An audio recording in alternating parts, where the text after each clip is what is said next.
Well, good evening and welcome to Tucker Carlson tonight. Southeast Texas remains a dangerous place at this hour, despite the fact Hurricane Harvey has moved on. A chemical plant in Crosby, Texas, is racked with explosions and fires after a critical refrigeration system failed in the storm. A hospital in Beaumont has been forced to evacuate its patients to protect them from flooding. Elsewhere in the state, recovery efforts are underway.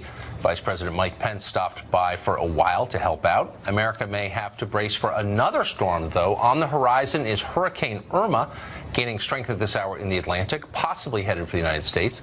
Not expected to do so, but we'll be tracking it and keeping you updated on the ongoing situation in Texas.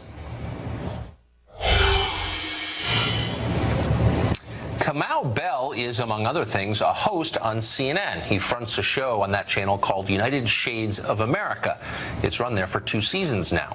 Bell calls himself a political provocateur, but that doesn't quite capture it. In fact, he is a supporter of Antifa. On Sunday, Bell showed up at the No Hate in the Bay rally and addressed the crowd with a bullhorn. You remember the event? It's the one where mobs in black masks attacked people they thought might have voted for Donald Trump. Bell offered his encouragement. So when the Nazis leave, as they have left, bye Nazis, bye. You have to stand up for the black people, for the brown people, for the LGBT people, for the immigrants, for everybody, every day. Keep in mind, this ironically named anti-hate rally was created to oppose the Patriot Prayer event organized by Joey Gibson.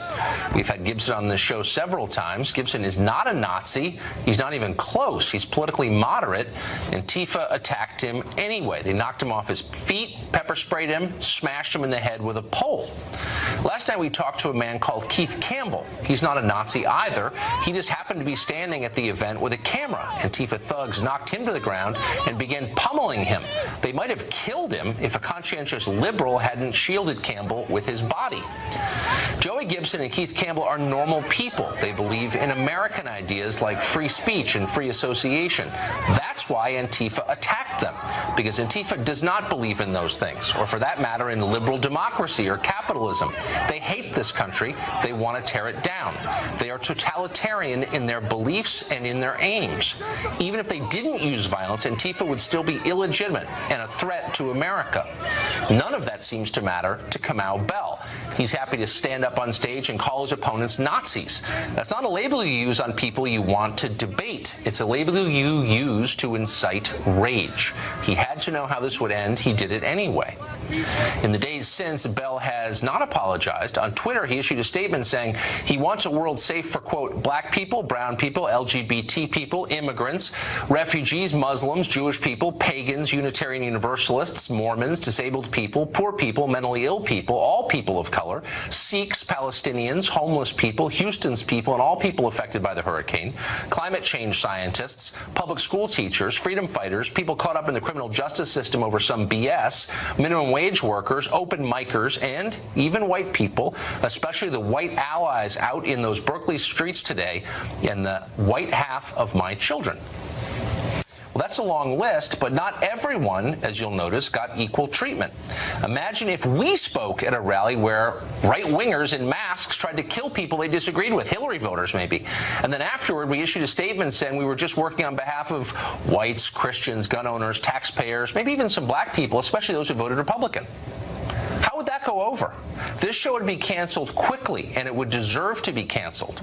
If you're not willing to say you want a world safe for all Americans equally, you are peddling hate, and Bell is. We contacted CNN to see if they had any response to one of their anchors stoking violent extremism as a side gig. They have not responded so far. We also invited Bell on tonight to see if he'd be willing to defend what he did. He wasn't. Joe Concha writes about media for The Hill. He joins us tonight. So, Joe, we couldn't get a response out of CNN, which is a little odd for a news organization to refuse to comment about something. Is this within bounds, though, for one of their hosts to be addressing a rally like this filled with people in black masks, Antifa, through a bullhorn. Let's be clear who Antifa is. Obviously, they're a group that even Nancy Pelosi has denounced. Laura Ingraham on this network has suggested they should be labeled a terror organization. Berkeley's mayor has called them a criminal gang. So this is not a group that you want any network host within 1,000 yards of at a rally addressing. There's a hard and fast rule at every news organization, Tucker, and that is that hosts cannot, or journalists or reporters for that matter, cannot attend rallies or speak at rallies that its newsroom may be covering. It's a conflict of interest. It's a whole bowl of wrong, and this is something that CNN needs to address and actually give Kamau Bell a simple ultimatum. You're either an activist or you're a host, but you cannot be both, because this is reflecting on us. It makes us look bad, so I hope they have that conversation soon. But I'm afraid that we have precedent here, Tucker. Van Jones, who's a pundit and a host on that network as well, he spoke at a rally one day after Donald Trump's inauguration, January 21st. That was the same rally where Madonna said that she wanted to blow up the White House. So nothing was done then with Van Jones. I doubt anything will be done with Kamau Bell as well. And that conflict of interest is simply very difficult to ignore for a major international news organization. So they'll say, look, Kamau Bell is not a journalist. He is a contract employee or hosts a show for us, a weekly show. And, you know, that might be good enough for me, to be completely honest, if this were just a normal political rally. But this was a rally at which the people he was speaking to broadly wound up committing serious acts of violence, sending people to the hospital, trying to beat a guy to death who we interviewed last night. This seems very different to me from talking at the, you know, Jefferson Jackson Day dinner or whatever. Do you know what I mean? To the Palm Beach Democratic Party or something like that. These are crazy people who are espousing and committing violence. There were 14 arrests there, so obviously that this was something that turned violent. I mean, we see the pictures; they speak for themselves. Yeah. But CNN, and this is obviously PETA. Like, if you're doing that as far as being an activist, I have no problem with that. But CNN has done the right thing in these situations as well this year. You remember Kathy Griffin holding up that fake severed head of President Trump, and she was fired. She did the New Year's Eve broadcast with Anderson Cooper. You remember Reza Aslan. He hosted a show on that network, kind of the same way Kamau Bell does. It's not necessarily hard journalism, but nevertheless, he represents the network, and he was fired for calling the president a POS on Twitter. So it's going to be interesting to see where CNN goes with this, but if they're not responding for comment, then I would imagine then they have no problem with it. The silence speaks for itself. Yeah, this does seem like it's crossing some kind of line, and I don't think they'll even respond to it, because then you're going to have to answer questions like, do you think this is a legitimate group? Is it okay to come to a political rally dressed in a mask and smash people in the face with weapons? And they don't want to deal with that, so they're just going to ignore it. Yeah, by the way, I'm very surprised. I know Nancy Pelosi, I mentioned her in the beginning. She has denounced this group, but Maxine Waters and Adam Schiff, when I last checked, they're Congress people from California as well, and they haven't addressed it. And the only thing I can think of, Tucker, is that it's probably very hard for them to get on television. You rarely see them. You rarely see them do interviews. So I would imagine that's probably why they haven't been able to get around to this yet. Well, they're never asked. They're never asked because, from the point of view of most hosts on television, there are no enemies on the left. It's the good versus the evil. Our side is good. It's grotesque. And they're going to regret it, by the way, in the end, because these people are a danger to them as well, I would say. So there was an exchange this morning. I want to get your take on it between Chris Cuomo, the morning show host at CNN, and Kellyanne Conway from the White House. Here's how it went. Whether or not what happened in Harvey and why it's happening and why these storms happen open up a discussion about the role of climate change. Is the president, is the administration open to that conversation? Chris, we're trying to help the people whose lives are literally underwater, and you want to have a conversation about climate change. Imagine if we could figure out why a 100-year storm seems to happen every other year. You play amateur climatologist tonight, and I will play professional helper to those in need. What do you make of that? Two things with that. Obviously, it was an unbecoming question because there's still search and rescue going on. But also, there are these things called post-storm attribution studies, Tucker, where they have to pore over data. I've spoken to meteorologists and even to climate scientists about this for weeks and even months to determine why this storm may have happened and why it did the damage that it did. So you can't ask that question until those studies give you a definitive answer. Well, yeah. Oh, you're saying science is complicated? You know what's not complicated? Moral preening. It's very simple. That's why they like it so much. I'm a good person. You're not. I love it. Joe, thank you for that. Good to see you. Enjoy your holiday weekend. You too.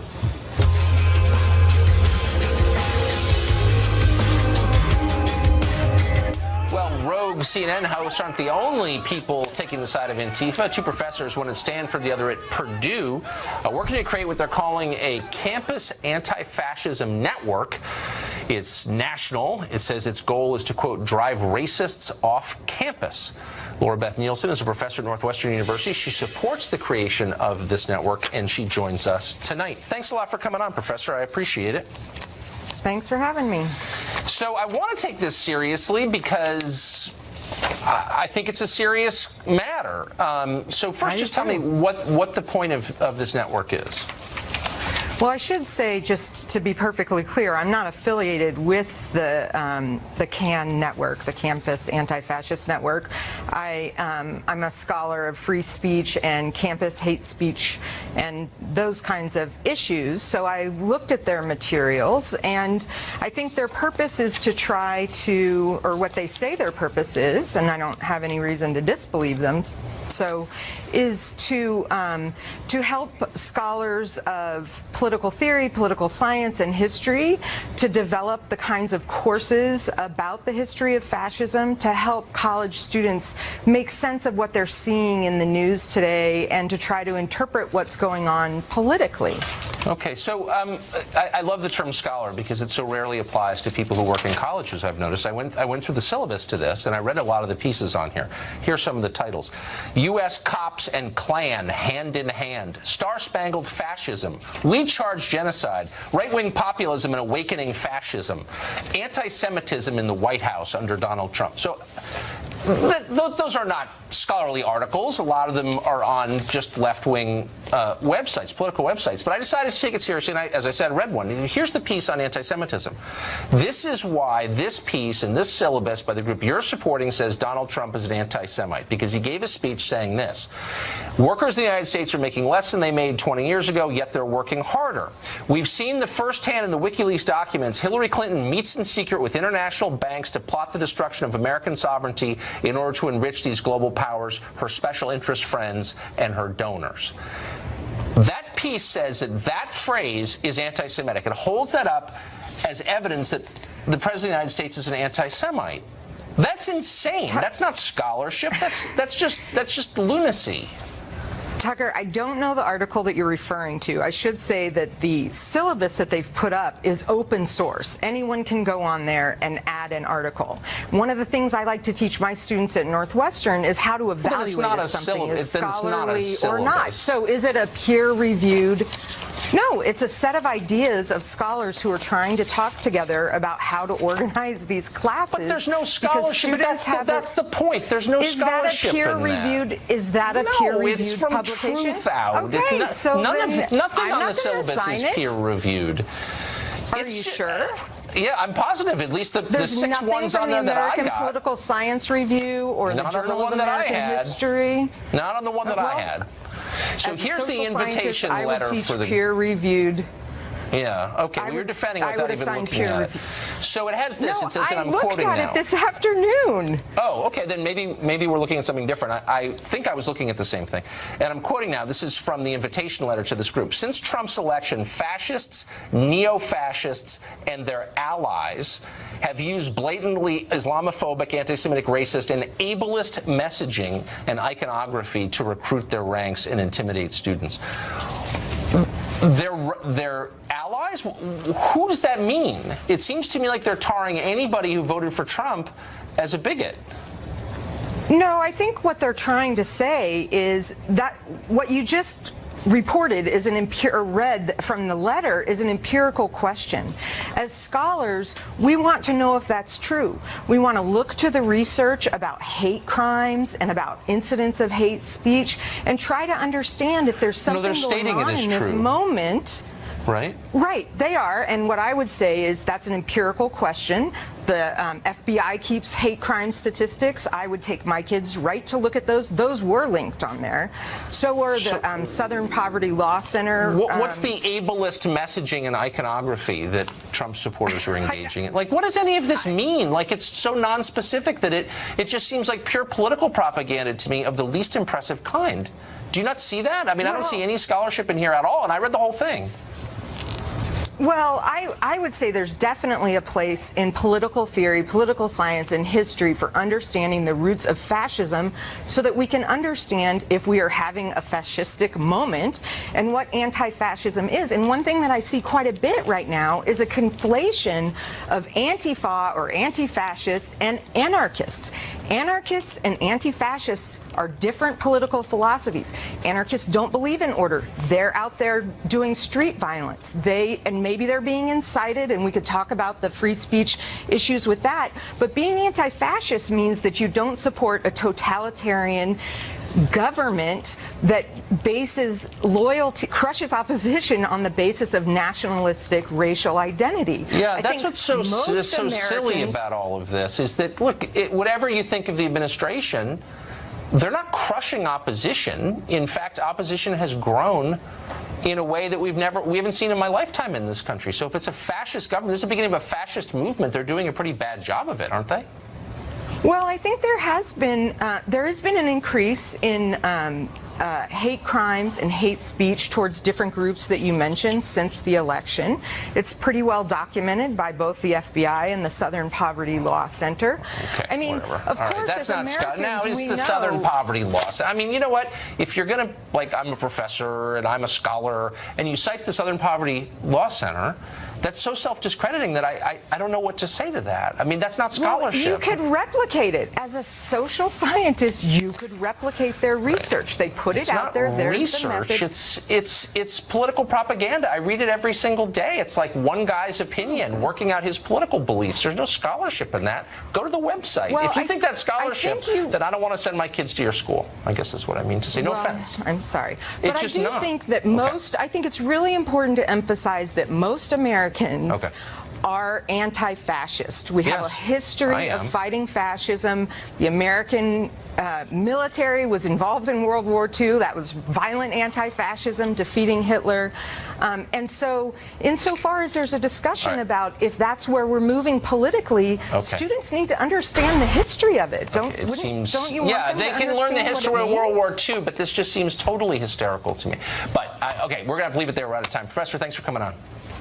Oh, sure. We've got a lot more on the Southern Poverty Law Center coming up. They are not a legitimate group. After the break, Trace Gallagher, meanwhile, joins us from Texas with new developments on Hurricane Harvey and its aftermath. Also, 2 Republican senators say Jim Comey was writing up Hillary Clinton's exoneration before the FBI completed its investigation or even interviewed her. An amazing development in that story. Stay tuned.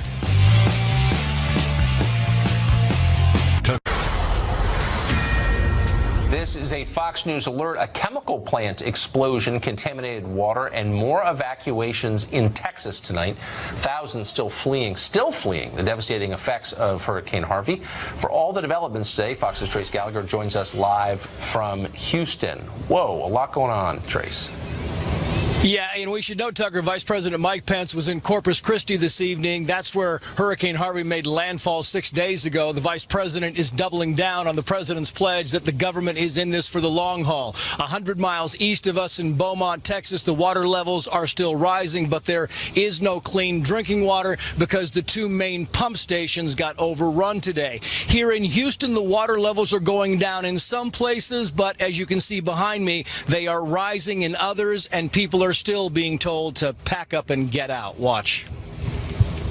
Over the past couple of days, we've been out doing rescues in boats and Black Hawk helicopters. It's the first time we've actually been in a truck. This is a military vehicle that's able to go through water about 6 feet deep. And there's a dual purpose to this mission because what happens is these people who live in this neighborhood are not necessarily in danger. And if they want to be rescued, they will take them out of here. But some of the people have chosen to stay behind. Clearly, if you stay behind, there's no way for you to get in and out. So what the Harris County Sheriff's Department has done with some volunteers, they're actually bringing food to the people, things like pizza and water. I guess the object is to keep them alive. Yes, sir. And what it is some of these people that are still trying to take things out of their houses, they're hungry and they're thirsty, and we had a lot of water and food, and we've been able to give them a lot of, as they're trying to bring things out of their house. Still, as the water is so high, they're still attempting to bring stuff out. Yeah, they're at the mercy of the reservoir in these areas. In other words, the reservoirs are so packed, if they don't let water out and the dam busts, everybody floods. They have to let a ton of water out so that only certain neighborhoods flood. These people thought 2 days ago, Tucker, they had dodged a bullet, and clearly they did not. Tucker. Clearly not. Trace Gallagher on the scene all week. Thanks a lot, Trace. Yep. Well, fired FBI Director Jim Comey may have meddled in last year's election even more than we already knew. Republican Senators Chuck Grassley and Lindsey Graham say they have found proof that Comey was drafting a statement exonerating Hillary Clinton of criminal wrongdoing in that email investigation even before the FBI finished the investigation or even bothered to interview Hillary. Tom Fitton is the president of Judicial Watch, and he joins us tonight. Can this be true? It's incredible. It shows the investigation truly was a sham. You know, Comey came out and said, well, he made the decision in July. Well, his deputies were interviewed by government officials, and they said, well, he began drafting the statement in early May, maybe even early as April, before they had interviewed 17 key witnesses, including Clinton. And remember, they gave immunity to all those witnesses, and everyone was outraged. And now we know why they gave immunity, because they weren't going to prosecute anybody. Why get in the way? Why let testimony or grand juries get in the way of this sham investigation? Just give everyone immunity and just proceed. A Potemkin investigation. I'm really fascinated by this part of the story, which I can hardly believe is true. There's evidence, apparently, that the FBI helped pay for that dossier on Donald Trump, the Russian dossier that was published ultimately in BuzzFeed. Can that be right? That's right. They started paying, it looks like, the expert behind the dodgy dossier. During the campaign. Right, during the campaign. The FBI helped pay for Oppo research on Hillary's opponent. That's right. And the firm evidently... Do we know that's true? Well, we're trying to get answers about that, and we asked the FBI for documents about any payments they made to the author of the Trump-Russia dossier, and they came back to us and they said, we can't even confirm or deny whether any such documents exist. So I don't know who's running the FBI. Well, I do, but it's certainly not someone with the interests of the American people in terms of getting some transparency about the misconduct of the FBI during the Obama administration as they were working to really nail Trump through this really awkward and, let's put it this way, conspiratorial relationship with the authors of the Trump dossier. Well, if that's true, you hear all this barking about fascism. Fascism's coming to America. You know, it's armed organizations like the FBI, for which I have respect. But if it turns out they're this corrupt, you know, this is stuff you should worry about. This is a two-for story. You've got Comey protecting Hillary Clinton while targeting Trump at the same time. That's the intervention in the election we need to be investigating. And if I were President Trump, I'd order the DOJ to do an audit of what the FBI and Justice Department were up to last year, including reviewing the handling of the Clinton investigations, and yes, the handling of his investigations as well. He's a victim here, but the American people are too, because they were abusing the political process even more so than any Russians were. Well, I don't even want to believe that, but I'm shocked by it. Thank you, Tom, for that. You're welcome, Tucker. The Southern Poverty Law Center is not a simple nonprofit trying to protect America from extremist hate groups. Not at all. CNN says it, but it's not true. The organization is complex and is trying to shelter cash in the Cayman Islands, a lot of it. We'll take you through the SPLC's finances next. The Southern Poverty Law Center, which is focused on neither the South nor poverty nor the law, weirdly enough, aspires to be America's supreme arbiter of what is and what is not a hate group. Plenty in the media have been happy to treat them that way, despite ample evidence the group has an overriding political agenda, an agenda that distorts all it does and makes it deeply dishonest. Well, now, documents obtained by the Washington Free Beacon reportedly show that the SPLC, which is officially based in Alabama, has been offshoring millions of dollars in assets to accounts located in the Cayman Islands, because that sounds legitimate. Joe Shopstall is the writer at the Free Beacon who broke the story, and he joins us tonight. Joe, why are they sending money to the Caymans? I cannot answer that question. I tried to get it from them, but the accountant hung up on me. They did not respond to numerous requests for comments. We can't really speculate on that. Wait, their accountant hung up on you and you asked the question? The person who prepared the forms, I called and I was like, I'm looking for the foreign forms. Yeah. And I thought you'd think the accountant, because most accountants, even Clinton's accountants, would hand over forms. She just said, I don't comment on clients, and hung up the phone. What are the possible reasons you would, if you're the SPLC and you're basically America's moral judge, okay? Why would you be offshoring money to the Cayman Islands? Is there a good reason to do that? That I cannot answer that question. Because it's already a nonprofit, correct? It's already a nonprofit, exactly. So the reasoning behind it, I couldn't speculate on, but it's unusual. A lot of people that I spoke to said it was very unusual that they were sending millions of dollars to the Cayman Islands. They have interest in the British Virgin Islands as well as Bermuda, but we could only find a segment, the 2014 numbers, that showed the 5 million. So there's other segments, like they have the British Virgin Islands, Bermuda. We don't know the amounts on there. They also have ownership in foreign corporations, but each corporation that they have ownership in, they don't meet the threshold of ownership to report it on a tax form. It's a little confusing when you look at these numbers. $328 million in net assets. Yeah. Why would the Southern Poverty Law Center amass more than $250 million? They make all their money. It's from the hate industry.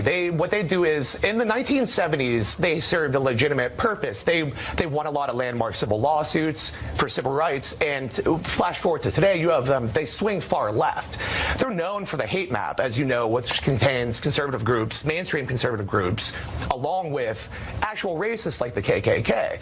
And this turned into a windfall for them. Their leadership, the top people in management, they average probably around $300,000 in pay. $328 million? I mean, if you really cared about making America a better place, why wouldn't you give that money to the dispossessed or marginalized communities of color, the ones they're always talking about? Another great question. Okay. They only spend $61,000 on litigation as well, being a law center. Yeah, it's a totally fake organization. So thanks for your reporting on that. Thank you. Well, the SPLC supposedly exists to fight hate groups. Now it's also turned its attention towards statues, which, being non-living, of course, don't hate anybody. They can't. They have no souls. They're made out of plaster and marble. The group has published a map of every single Confederate memorial in the country, from statues to army bases to middle schools. Tyler O'Neill is the assistant editor over at PJ Media, and he joins us tonight. Tyler, what's the point of this list? Thanks, Tucker. I think the point of this list is so they can defame organizations with which they disagree. They like to label groups hate groups. They put the Family Research Council on there, Alliance Defending Freedom, D. James Kennedy Ministries. These are Christian organizations who believe in traditional marriage, that marriage is between a man and a woman. And that's the reason why they're listed as hate groups. Right, it's ridiculous. So here's what their press release says. More than 1,500 Confederate monuments stand in communities like Charlottesville with, quote, with the potential to unleash more turmoil and bloodshed. It is time to take them down. That sounds like a threat to me. It certainly does. The worst thing is that they put middle schools, elementary schools, high schools on this list. No student deserves to have to go to school when there's a violent outbreak of protests. No student deserves to walk to school through rocks, through Well, of course. maize I mean, of flown. course. So that's exactly right. If you go to Stonewall Jackson Middle School and the Southern Poverty Law Center is saying bloodshed might result because of the name of your school, that's ominous. It's very ominous. It's terrifying, and no student, no kid should have to go. Has there been any pushback at all? So there are 3 lawsuits that are going through the system right now. D. James Kennedy Ministries, the Liberty Council, and then there's one more from actually a Muslim who's been targeted by radical Islamic terrorists and has spoken out against them. His name is Majid Nawaz, and he's been listed as an anti-Islamic extremist. He's one of the bravest and most articulate people I've ever met, and the fact that the Southern Poverty Law Center, morally bankrupt, fraudulent in every sense, is calling him a hater is really an outrage. An anti-Muslim extremist. Yeah, a guy who grew up in Islam. I hope he wins that suit. Tyler, thanks for joining us tonight. Thank you, Tucker. Well, a lot of people are struggling in America, but can't we all spare some concern for investors? They're hurting, say some. Up next, we'll talk to a nonprofit head who's trying hard to preserve a tax break that helps investors, but nobody else. Plus, we'll give you the latest breaking news about the situation in Houston. Flooding there is still causing devastation on an enormous scale. We'll have the latest.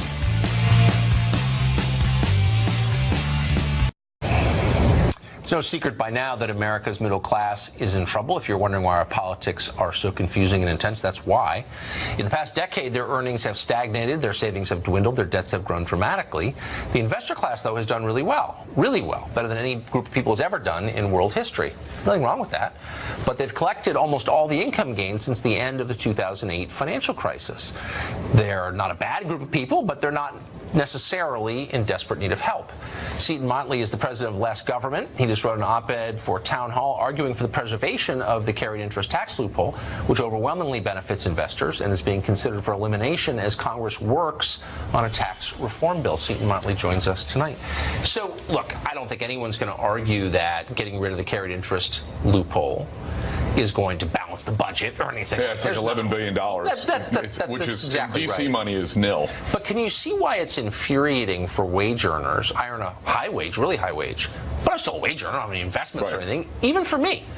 And I'm like thinking, well, wait a second. Here's a guy in private equity or running a hedge fund who's paying literally half the tax rate I'm paying. Why is that fair? Well, because a lot of the money he's managing is our money. And it's long-term investments by people like us who'd like to retire at some point in our existence. And we invest now to retire later. And when we collect that, when we start cashing out what we've been investing, I'd like to not pay the income tax rate all over again. I find the capital gains rate infuriating in toto, because you earn the money, you pay income tax, you pay Social Security tax, you pay Medicare tax, you pay property tax, and then if you have any left over after rent and groceries, and you happen to invest some, and then you're going to get crushed all over again when you cash Well, you're out. not getting crushed. I just find that infuriating. You're getting, look, I'm not for higher taxes. Taxes are too high. Yes. But it's a relative measure, okay?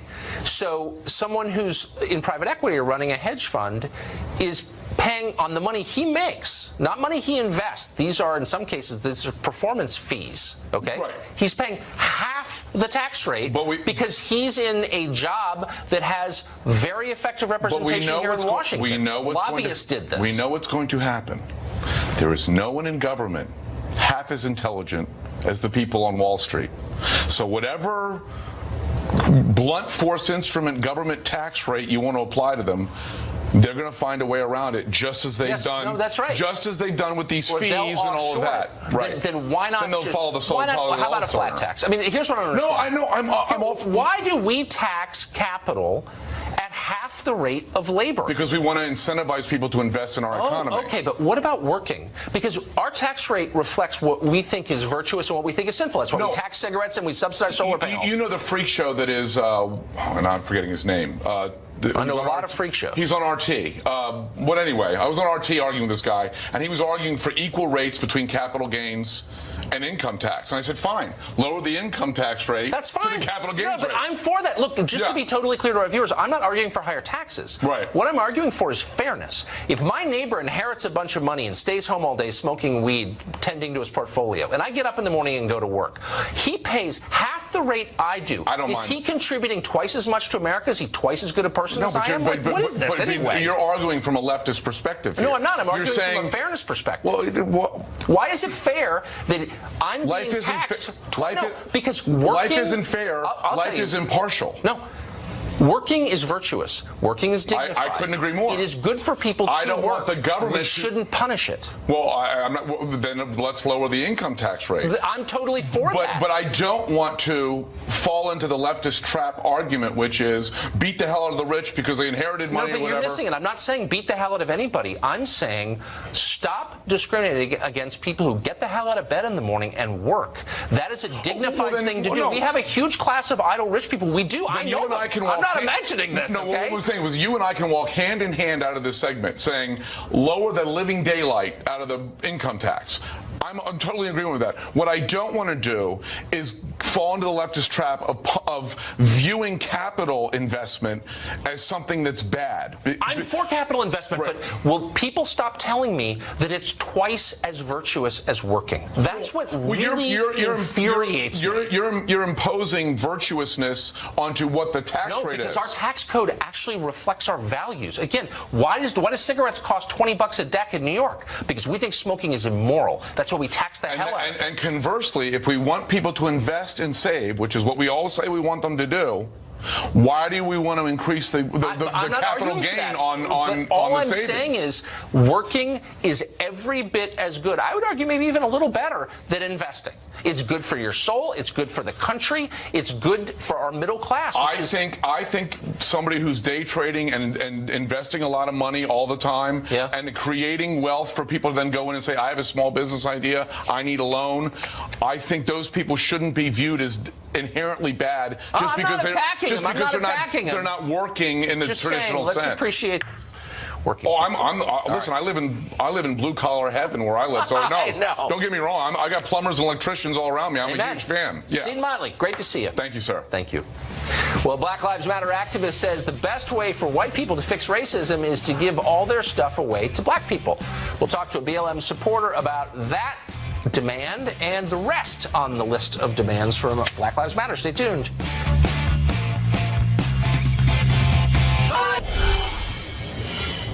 Well, in a piece for Leo Weekly, that's a paper in Louisville, Black Lives Matter organizer Chanel Helm offered some tips for defeating racism, and it reads like a mixture of Mao's Little Red Book and your third-grade Christmas card list. Helm's list includes telling white people to give their homes away to black people and asking white women to get white men in their workplace fired. Jasmine Rand is an attorney and a Black Lives Matter supporter, and she joins us tonight. Jasmine, thanks a lot for coming on. Thanks for having me. So the core premise of Black Lives Matter, for whatever it's worth, I'm totally for. I don't think that police brutality is acceptable, or brutality of any kind, actually. But it seems to me the one thing we don't need at this hypercharged, divided moment in American history is public figures encouraging more division, encouraging us to think of ourselves as members of a group first instead of Americans first. And this piece seems like a perfect example of that. Here's Chanel Helm's second recommendation for making the country better. Quote, white people, if you're inheriting property you intend to sell upon acceptance, give it to a black or brown family. You're bound to make that money in some other white privileged way. That's just attacking people, right? I mean, how can you be for that?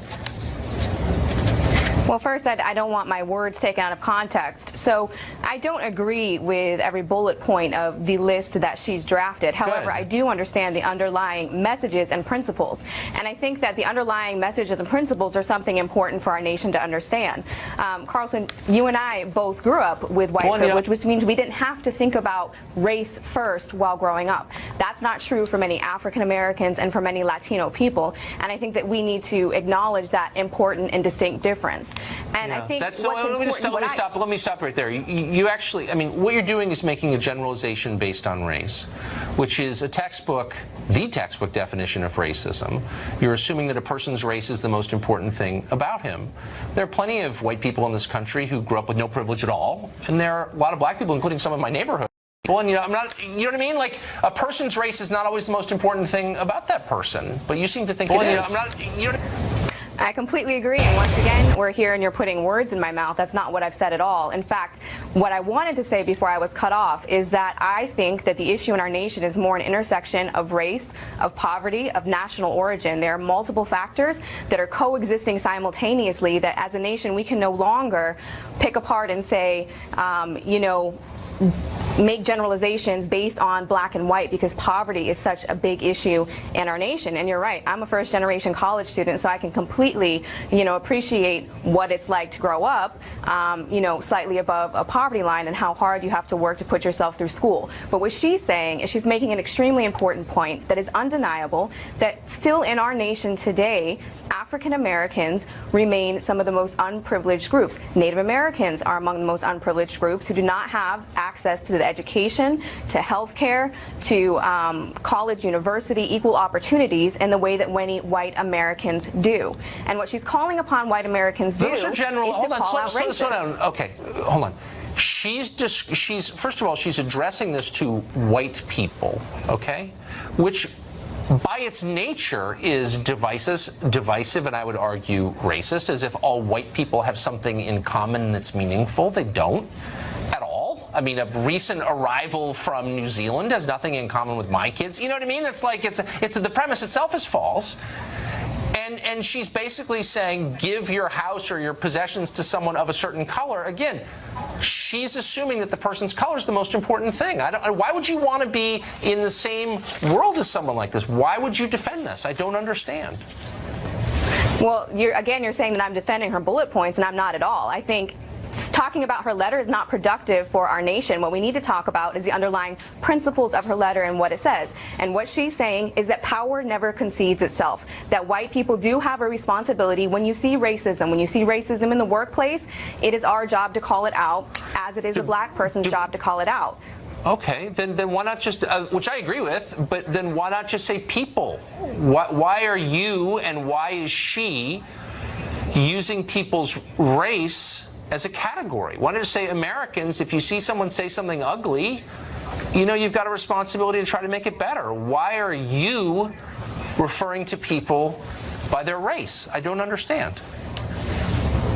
Because, again, you wouldn't understand because you've lived with white privilege your entire life. You don't understand what it is to be in the position of an African-American woman who has faced discrimination. Now you're getting so dumb. Look, I'm trying to take you seriously, but I can't.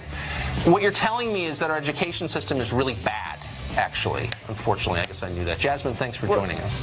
We'll be right back.